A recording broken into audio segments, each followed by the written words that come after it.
कोविड-19 महामारी से लड़ाई में आशा कार्यकर्ताएं भारत की फ्रंटलाइन स्वास्थ्य कर्मी हैं। अगर इन्होंने अपनी जान की परवाह किए बिना मोर्चा न संभाला होता तो शायद भारत का स्वास्थ्य तंत्र बुरी तरह प्रभावित हो जाता।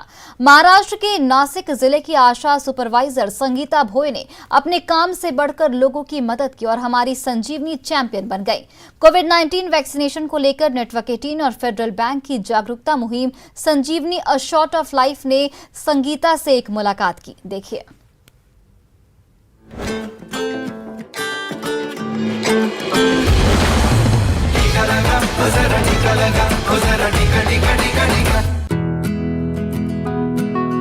आशा कार्यकर्ता अपने काम पर निकल चुके हैं। गुजरात की सीमा पर दूर दराज के इलाके में बसे इस ठाणा पाड़ा गांव में स्वास्थ्यकर्मी जंगलों और नदियों को लांघते हुए कई किलोमीटर पैदल चलकर मरीजों तक पहुंचते हैं, खासतौर पर कोरोना संक्रमितों के लिए। दादा, हो दादा, हाँ झोपले की काय? आम्ही तुम्हाला भेटायला आलोय। संगीता भोई आशा सुपरवाइजर हैं, जिनकी टीम में 12 आशा कार्यकर्ता हैं और जमीनी स्तर पर संगीता का काम बेहद ही सराहनीय रहा है। इनकी टीम कोरोना संक्रमित मरीजों को सिर्फ स्वास्थ्य सुविधाएं ही नहीं देती, बल्कि खाना, राशन, अंडे और सब्जियां भी मुहैया करवाती हैं। आणि आमच्या जवळ कोणी माणसं आम्हाला मदतीला येत नसते, तेव्हा आमच्या आशाताई आमच्या मदतीला आल्या आणि आम्हाला खाद्यपदार्थ कसे खायचे हे ते सगळं माहिती देत होते आणि आमच्या सोबत इतरांना बऱ्याच लोकांना त्यांनी अशीच मदत केली। अपने काम से आगे बढ़कर लोगों की मदद करना ही संगीता को संजीवनी चैंपियन बनाता है। जब कोविड हुआ था उनके पास कोई जाता नहीं था, उनको घर में खाने के लिए रेशन कभी रहता तो मैं अपने पैसे से उनको रेशन खरीद के देती थी। उनको सब्जियां वगैरह ऐसे जो चीज़ें वो सब मैं उनके घर पर पहुंचा किया करती थी। उनका दर्द मुझसे नहीं देखा जा रहा था, इसलिए मैंने अपने पैसे से खरीद कर उनको सब पुराया। संगीता का कहना है कि जब जनवरी 2020 में महामारी की शुरुआत हुई तो चुनौतियां काफी बड़ी थी। बीमारी को लेकर जानकारी बहुत कम थी और खराब मोबाइल नेटवर्क की वजह से मुश्किलें बढ़ गई थी। कोई किसी से बातचीत नहीं कर रहा था, कोई अगर किसी को देखो तो रास्ता बदल के जाने का, ऐसा सब माहौल था। उस टाइम हमारे आशा वर्कर्स और हमने हर एक के घर में जाकर उनका ऑक्सीजन लेवल चेक किया और उनका टेम्परेचर लिया। इन्होंने लोगों की सेवा के अपने काम को जारी रखा और इसीलिए ये हैं हमारी संजीवनी चैंपियन।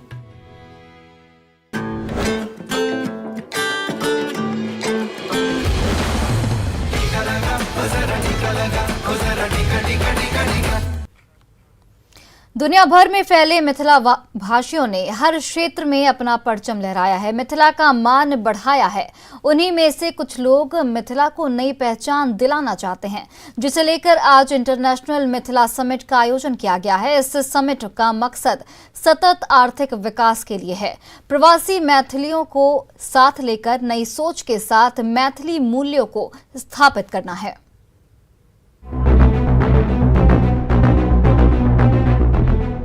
इतिहास, संस्कृति, समाज, भाषा, अर्थशास्त्र, प्रभाव, उद्यमशीलता, कृषि और विस्तार। शनिवार रात 8 से 11 बजे तक आयोजित इंटरनेशनल मिथिला समिट में कई बड़ी हस्तियां शिरकत करेंगी, जिसमें 30 सबसे बड़े मैथिल अचीवर्स भी शामिल होंगे। ये कार्यक्रम दुनिया में अपनी पहचान साबित करने वाले मैथिल महानुभावों से सीधा संवाद का अनमोल अवसर होगा, जिसमें मुख्य अतिथि के तौर पर बिहार के सूचना एवं जनसंपर्क मंत्री संजय कुमार झा और विशिष्ट अतिथि के तौर पर सुलभ इंटरनेशनल के संस्थापक पद्म भूषण डॉक्टर बिंदेश्वर पाठक और एमएलसी डॉक्टर संजय पासवान की उपस्थिति होगी। कार्यक्रम में जर्मनी से जुड़ेंगे कौंसुल ऑफ इंडिया हैम्बर्ग के वाइस काउंसिल गुलशन धिंगरा और अंतर्राष्ट्रीय स्तर पर योग, आयुर्वेद और आध्यात्म की नई अलग जगा रहे डॉक्टर राजेश मिश्रा। वहीं अमेरिका से जुड़ेंगी भारत एफएम की माला झा और कंसस स्टेट यूनिवर्सिटी अमेरिका के scientist doctor Prakash Kumar Jha. Summit में आर्थिक विकास और उद्यमशीलता, संस्कृति, इतिहास, भाषा और सामाजिक बदलाव और विकास जैसे 3 विषयों पर 3 अलग अलग सत्र में व्याख्यान और संवाद होगा, जिसमें संस्कृति के उत्थान में मीडिया की भूमिका समझाएंगे न्यूज 18 के managing editor Brajesh Kumar Singh. International Mithila summit में जर्मनी और ब्रिटेन जैसे देशों से मैथिल कलाकारों की खास प्रस्तुति भी देखने लायक होगी। न्यूज 18 बिहार झारखंड इस समिट का मीडिया पार्टनर है, जिसके सभी सोशल मीडिया प्लेटफॉर्म पर आप शनिवार रात 8 से 11 बजे तक पूरे कार्यक्रम से लाइव जुड़ सकते हैं। Bureau report, news 18।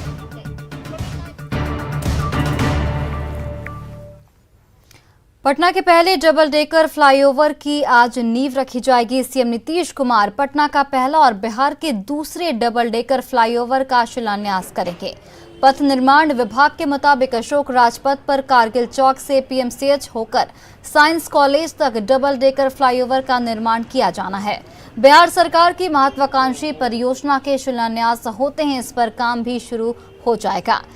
3 साल के भीतर निर्माण कार्य पूरा करने का लक्ष्य रखा गया है। इस पर 422 करोड़ की लागत आएगी।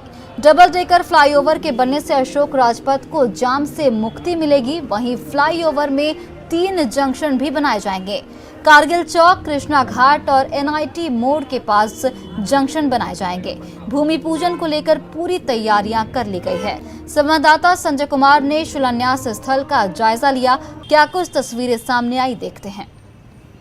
बिहार का दिन आज बेहद खास है। आज राजधानी के पहले और बिहार के दूसरे डबल डेकर फ्लाईओवर का शिलान्यास कार्यक्रम है और यही वो डबल डेकर फ्लाईओवर होगा जिसको हम आपको तस्वीरों के माध्यम से दिखा रहे हैं और मुख्यमंत्री नीतीश कुमार इसका शिलान्यास करेंगे।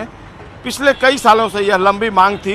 दरअसल अशोक राजपथ पर कारगिल चौक से साइंस कॉलेज तक भीषण जाम की समस्या बनी रहती थी, लेकिन आज शिलान्यास के बाद जैसे ही काम शुरू हो जाएगा यह जाम की समस्या जो है धीरे धीरे दूर हो जाएगी। देखिए ये डबल डेकर फ्लाईओवर है और कितना बेहद इसको खूबसूरत बनाने की कोशिश की गई है। दोनों तरफ से अलग अलग लेन में गाड़ियों के आने जाने का जो क्रम है उसको कितना खूबसूरती है उसको दिखाया गया है और निश्चित तौर पर जब ये 3 साल में बनकर तैयार होगा तो कहीं ना कहीं जो लोग लंबे अरसे से जाम की समस्या से जूझ रहे थे वो अब धीरे धीरे दूर होता जाएगा। ये जो डबल डेकर फ्लाईओवर का निर्माण किया जाना है ठीक कारगिल चौक से, यहाँ इस वक्त हम कारगिल चौक पर खड़े हैं और इसी कारगिल चौक से इसकी शुरुआत होनी है। आज यहाँ पर शिलान्यास कार्यक्रम को लेकर तैयारियाँ जो है वो की गई है और यहाँ से पूरब की तरफ ये जो फ्लाईओवर है वो बढ़ता जाएगा साइंस कॉलेज तक और पथ निर्माण विभाग के जो अधिकारी हैं उन्होंने इस बात की जानकारी दी है कि अशोक राजपथ पर कारगिल चौक से पीएमसीएच होकर साइंस कॉलेज तक डबल डेकर फ्लाईओवर का ये निर्माण होना है। तस्वीरों में देख सकते हैं आप, पुरोहित जो है वो पहुँच गए हैं और पारंपरिक तरीके से धार्मिक अनुष्ठान के माध्यम से मुख्यमंत्री नीतीश कुमार इसका शिलान्यास करेंगे और तमाम जो दूसरे गणमान्य लोग हैं, उप मुख्यमंत्री तारकिशोर प्रसाद और रेणु देवी, उप मुख्यमंत्री, पथ निर्माण मंत्री नितिन नवीन, तमाम जो लोग हैं वो इस शिलान्यास समारोह में शामिल होंगे और निश्चित तौर पर आज एक अनोखी सौगात पटना के लोगों को सरकार की तरफ से मिल रही है। उम्मीद की जानी चाहिए कि जो लक्ष्य निर्धारित किया गया है कि 3 साल में इसे पूरा कर लिया जाना है, समय पर पूरा होगा और राजधानी वासी जाम की एक भीषण समस्या से निजात पा सकेंगे। कैमरा पर्सन मनीष जुनेजा के साथ संजय कुमार, न्यूज 18 पटना। पाकुड़ में कोरोना काल में ऑनलाइन पढ़ाई से वंचित गरीब बच्चों के लिए मोहल्ला क्लास काफी मददगार साबित हो रहा है। लंबे समय के बाद मोहल्ला क्लास के जरिए बच्चों में शिक्षा से जुड़ने लगे हैं। कोरोना काल में स्कूल बंद रहने से बच्चों की पढ़ाई बाधित हुई तो ऑनलाइन क्लासेस की शुरुआत कर दी गई। लेकिन गरीबी के चलते जो बच्चे ऑनलाइन क्लास करने से वंचित हो रहे थे उनके लिए सरकार ने मोहल्ला क्लासेस की शुरुआत की, जो पाकुड़ में काफी मददगार साबित हो रहा है।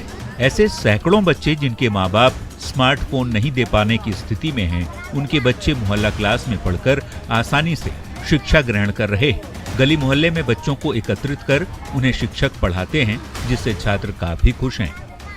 लेकिन यहाँ के ग्रामीण इतने सक्षम नहीं है कि बच्चे को एंड्रॉयड सेट दे सके, जिसके कारण बच्चों की पढ़ाई प्रभावित थी और इसको देखते हुए सरकार ने मोहल्ला क्लासेस संचालित किए।